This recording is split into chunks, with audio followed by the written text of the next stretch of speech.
Hey guys, welcome back to the channel. My name is Pope Metallicus, and welcome to another episode of Rock and Roll Religion, where we are talking about something really special. The War to End All Wars by Sabaton. The album just came out.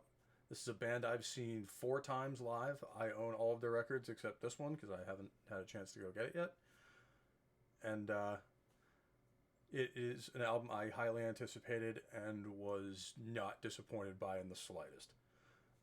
So with that intro, I am a massive fan of this band, so you're going to get a little more bias and fanboying than you probably are used to, or should listen to. But we're going to try.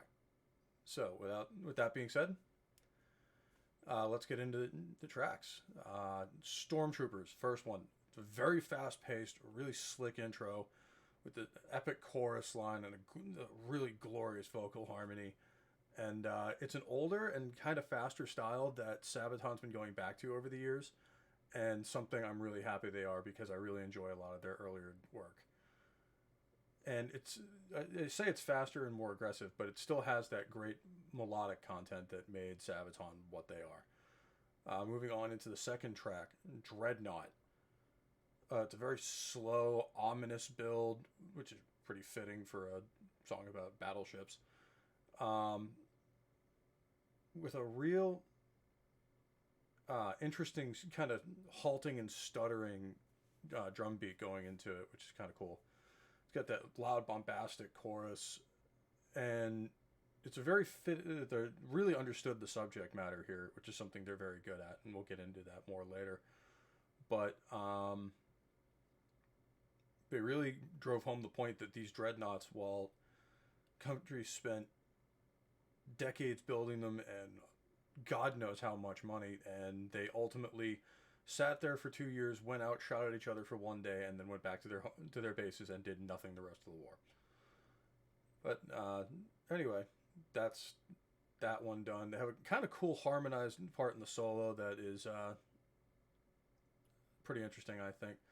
And then going on into the Unkillable Soldier. It's a perfect exemplar of a Sabaton track. This hits every hallmark of their sound, from the epic choruses, the guitar riffs they use, the chords they're all using. It's all everything that made Sabaton unique and everything that made people love them.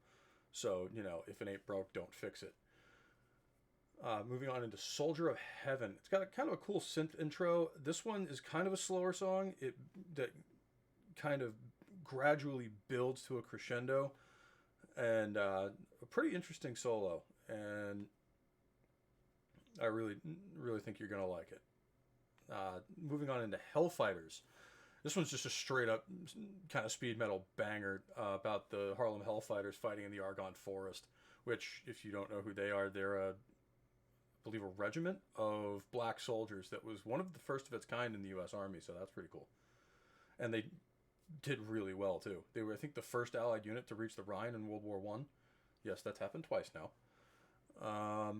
Going into Race to the Sea. So it's kind of an interesting back-to-back where they have a song about the end of the war with the Harlem Hellfighters, and then this one is a pretty standard track for them, and that's not a derogatory thing by any means. It's just their sound, and this one's about the very beginning of the war, the fall of Belgium in 1914, and the race by the British to keep the Germans from conquering Flanders. Moving on into Lady of the Dark. Pretty mid-tempo track, and it's got a riff that they use pretty often, but they kind of arranged it differently, so it sounds pretty new and makes it stand out from the others. Valley of Death. This one's another one that was really reminiscent of their early work, songs like Panzer Battalion or Last Dying Breath, that I'm really glad to see return, because it's a really, really good sound, and it's something that this band does really, really well. And I think you guys will agree. And this one was the single, Christmas Truce. and it's a beautifully done Christmas song that really captures one of the brightest and most inspiring moments of World War One in the winter of 1914, where the soldiers would, instead of fighting, they all got out of their trenches and actually enjoyed each other's company for a day and sang Christmas carols and got in snowball fights and played soccer and all that fun stuff. So it was actually a really cool moment in the history of warfare. And then they end the album with Versailles, which is a fitting end to an album about World War One. What better way to finish it than a song about the treaty that ended the war? And they really captured the moods surrounding both Versailles at the time and kind of tarnish it later on with what ended up happening. And there's a really cool line in the end of the song where it's like, this was the war that ended no wars, which I thought was a pretty cool turn of phrase. So that's the album, and my thoughts on it. This band always does a great job of capturing the feel of their subject matter, both musically and lyrically, and they have really, really done it here. It's a great record, and a appropriate sequel to The Great War, which is their last album. And I don't think either one of them is better than the other, and in fact, I think you should view them as a pair of concept albums about the First World War, because this is not, their only subject matter. They cover military history and other wars, but they've focused on the last two records on World War One, and I think that's really cool because World War One's a fascinating subject.